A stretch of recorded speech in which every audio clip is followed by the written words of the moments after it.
Hello guys, welcome to Tech Bro. Hope you guys having a great day. In this video I'm going to show you how can you redeem gift card on Spotify. So let's just hop into Spotify app. Now in the Spotify app, click the top left your profile icon.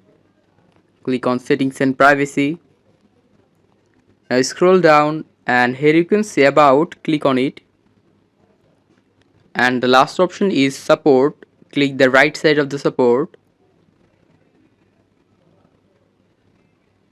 Now from here click the top right this three dash icon, and here you can see subscription. Just click on the second option.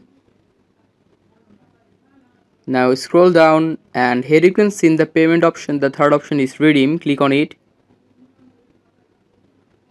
Now here you can see enter your premium code. You need to just enter your premium code here.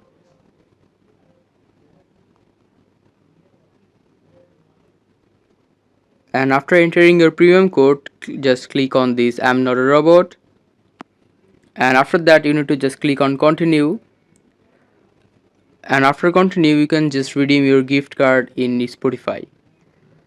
So guys, that's how you can do it. Hope you find this video helpful. If you find it helpful, then give a thumbs up and don't forget to subscribe. Take care bro. Thank you so much for watching the video.